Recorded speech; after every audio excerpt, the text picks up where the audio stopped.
श्रीमद् भागवत गीता में भगवान श्री कृष्ण के उन उपदेशों का वर्णन है जो उन्होंने महाभारत युद्ध के दौरान अर्जुन को दिया था। गीता में 18 अध्याय और 700 श्लोक हैं जिनमें धर्म के मार्ग का अनुसरण करते हुए कर्म करने की शिक्षा दी गई है। शास्त्रों के अनुसार भगवत गीता में मनुष्य को अपनी हर समस्या का हल मिल जाता है। माना जाता है कि गीता के बातों का अनुसरण करने से जीवन बदल जाता है और व्यक्ति को हर काम में सफलता मिलती है। श्रीमद् भागवत गीता का ज्ञान मानव जीवन और उसके बाद के जीवन दोनों के लिए उपयोगी माना गया है। गीता के पास आपकी हर प्रश्नों के उत्तर हैं। चाहे आपकी कोई भी परेशानी हो, कोई भी इच्छा हो, भागवत गीता आपकी हर प्रश्नों के उत्तर देती है। कहा जाता है कि जिस घर में गीता का पाठ हर रोज पढ़ा जाता है या सुना जाता है, उस घर में भगवान श्री कृष्ण आते रहते हैं।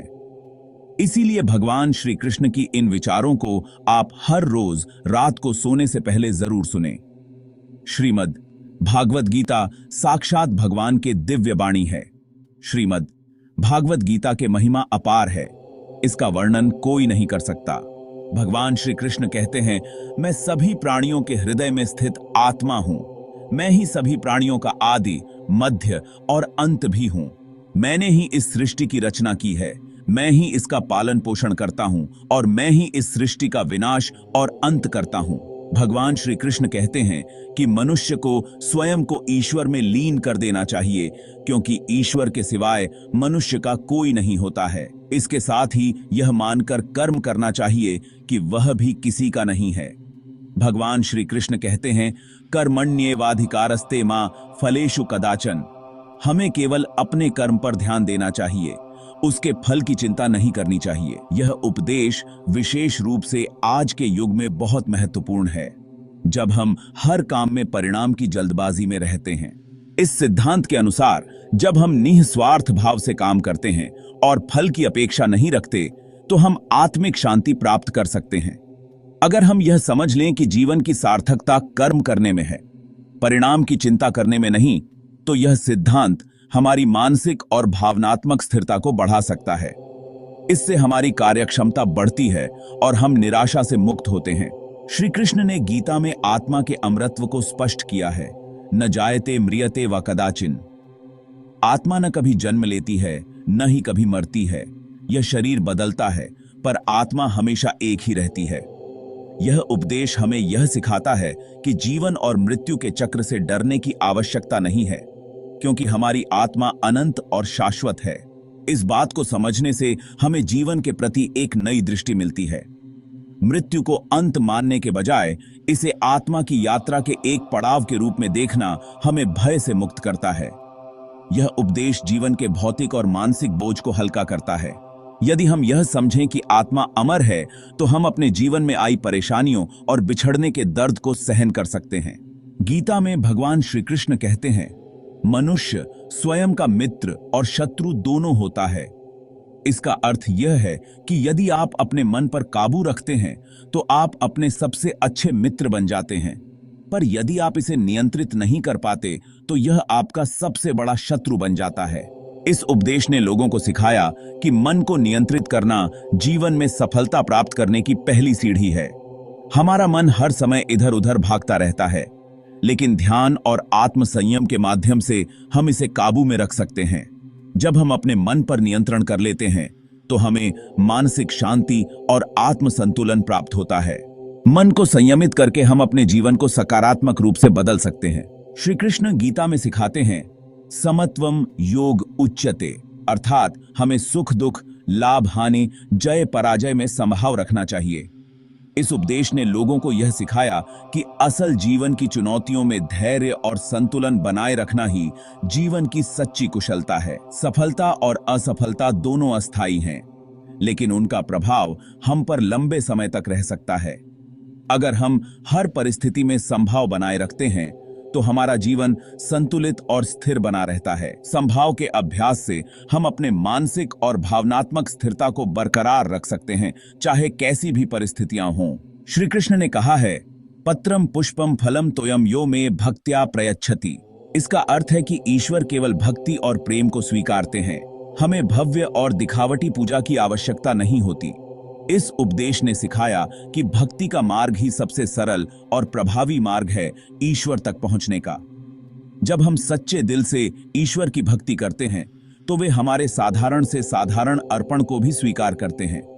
यह सिद्धांत लोगों को यह समझाता है कि भक्ति में दिखावा नहीं होना चाहिए, बल्कि यह सच्चे दिल से किया गया समर्पण होना चाहिए। गीता में श्री कृष्ण ने कहा है, स्वधर्मे निधनम श्रेयः परधर्मो भयावह।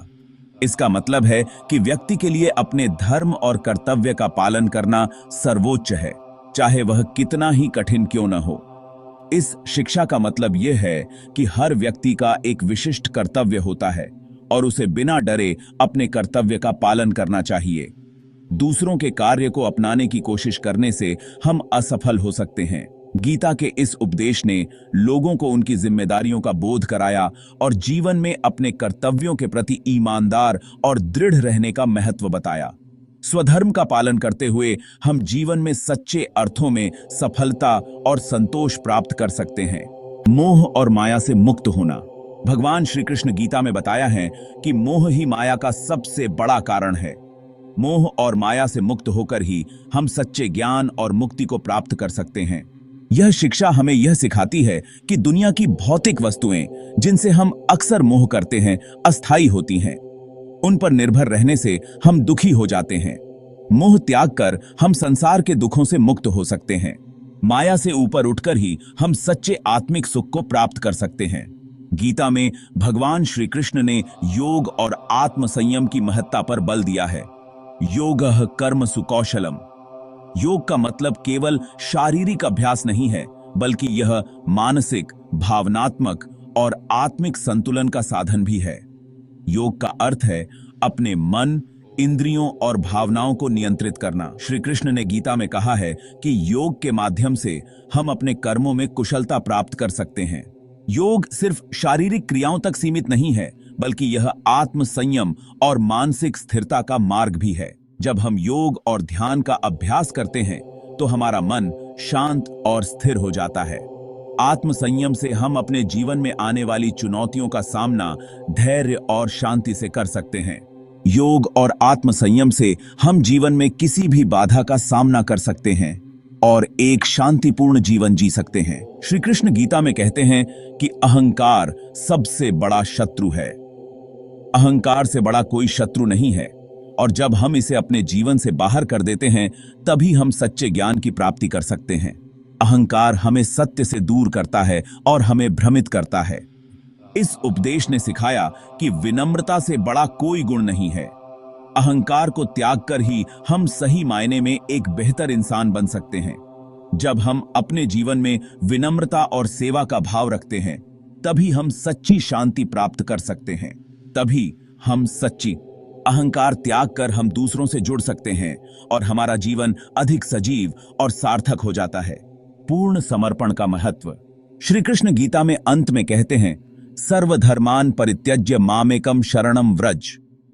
इसका अर्थ है कि सब प्रकार के धर्मों और कर्तव्यों को छोड़कर केवल मुझे शरण ग्रहण करो। यह सबसे बड़ा और महत्वपूर्ण उपदेश है जिसे श्री कृष्ण ने गीता में दिया है।